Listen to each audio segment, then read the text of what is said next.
Republican candidate Nikki Haley has announced her withdrawal from America's presidential race. Ms Haley has declined to immediately endorse the former president, instead challenging him to earn the support of her voters. The 52-year-old managed to win 1 out of 16 Super Tuesday contests against Donald Trump. She announced the suspension of her presidential campaign at a press conference in her home state of South Carolina. I am filled with the gratitude for the outpouring of support we've received from all across our great country.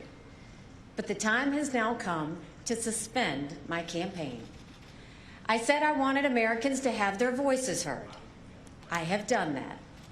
I have no regrets.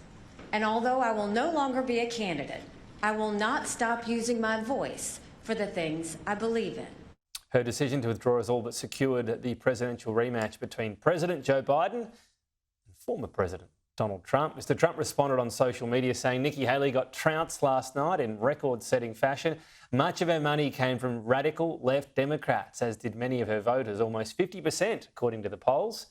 President Joe Biden also responded to her withdrawal, saying Donald Trump made it clear he doesn't want Nikki Haley's supporters. I want to be clear, there is a place for them in my campaign. Joining us is my regular US guest, Professor Simon Jackman. Thanks for your time. That was interesting. You would have thought if someone within Trump's entourage got hold of his social media post instead of him, it would have been a reaching out, because the contest is going to be about turnout. Which set of group of voters can hold their nose the best, the reluctant ones, and vote for their red or their blue person. What did you make of this moment? Will it matter? Or am I beating this up a bit?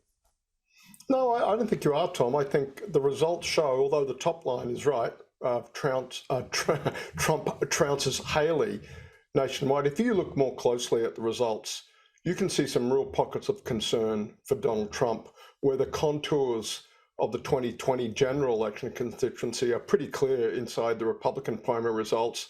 The suburbs of Northern Virginia, outside Washington, D.C., Haley beat Trump there. In suburban areas of North Carolina, a state that's got a very interesting demographic mix, a lot of highly educated knowledge industry workers around the so-called research triangle. Trump did not do well there either. If you look into these results, and although it's only 20 to 30% that Haley managed to take away from Trump, it's an interesting 20 to 30% when you project ahead to the general election. And the big question, as you teed it up, Tom, where do they go?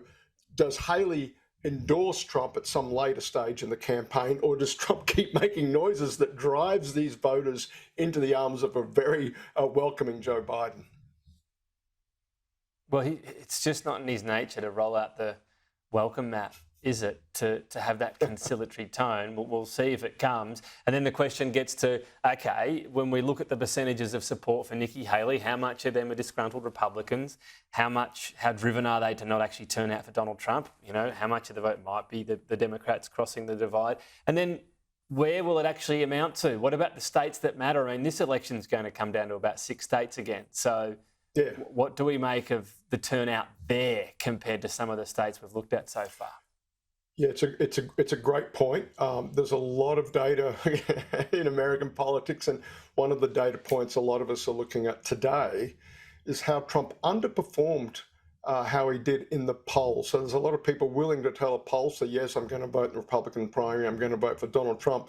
On the day, except North Carolina, funnily enough, just about every other Super Tuesday state, Trump has underperformed his polls by about 10 to 20 points.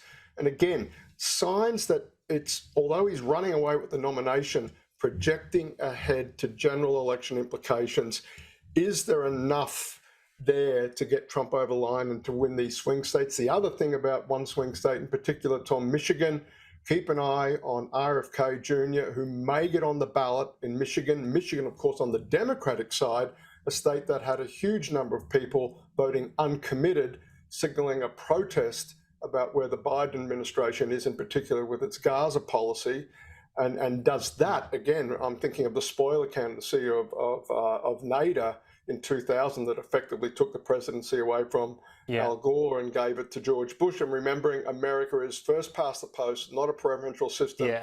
Losing a little bit of vote to a third party candidate can be curtains.